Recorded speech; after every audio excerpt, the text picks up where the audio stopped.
Hey, thank you for taking the time out to watch my videos. Please subscribe to my channel. So tonight what I want to talk about is Andrew Tate and the biggest lesson because of the questions I've had to ask myself about his whole affair and the Andrew Tate paradigm shift. So there's a guy, he's loved, hated, and then goes to jail. And then he calls his friends for help, and you get to instantly quickly realize who's your friend and who was just playing you the whole time and was only just a fair weather friend. Now, one thing I personally noticed was that I went up to a friend and I said, hey, if your best friend was locked up in another country and said to you, hey man, I'm jammed up on some type of phony ass charges and I need you to bail me out, but the charges seem heinous or weird, would you have my back?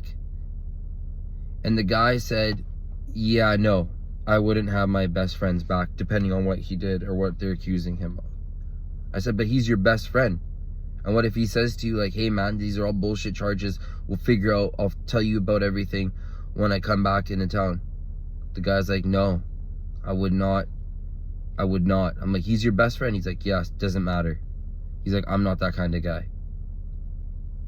Then I have another friend of mine, and I said, like, hey, if your friend was jammed up in a situation, would you help out your friend?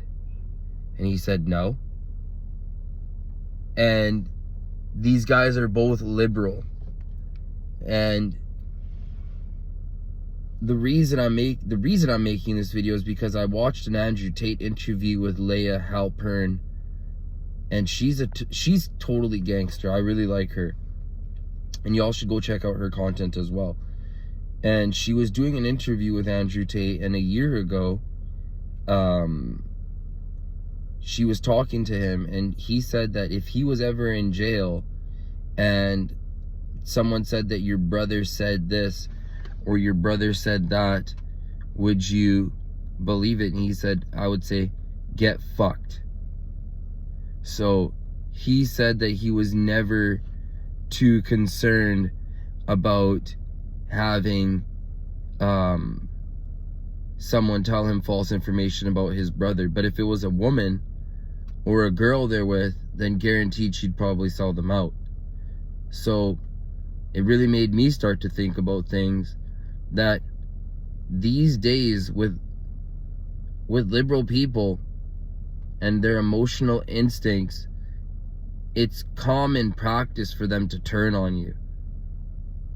And that's a part of, being a man, is by, staying by your friends and, sticking with the people you're close to.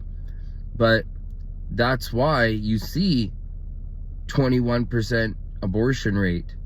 That's why you see the richest, poorest, it doesn't matter, the more than not all the broken homes.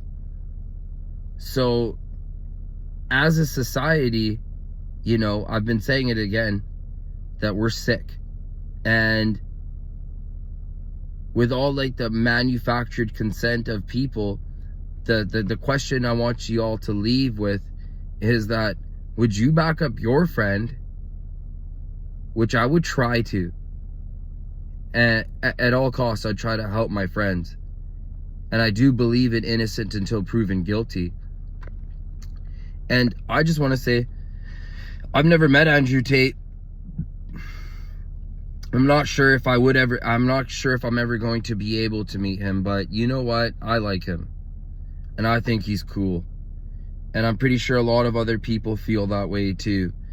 And he's given me the courage to just say how I feel about things. And in the last times the liar will be called the truth teller, and the truth teller will be called the liar. And with all the UFOs and all the train derailments and OnlyFans culture and the quick microwave bullshit ass society we live in, and there are some great things about it, don't get me wrong, you know, you have to love your friends and your family, but, you know, morality and just basic principles is right out the window. Yes, you will make bad decisions, you will make errors, but at the same time, it's just about trying to be a better person, and every day putting a new foot in front of the other foot. Thank you, and please subscribe to my channel. Stay safe and try to be polite out there. Thank you.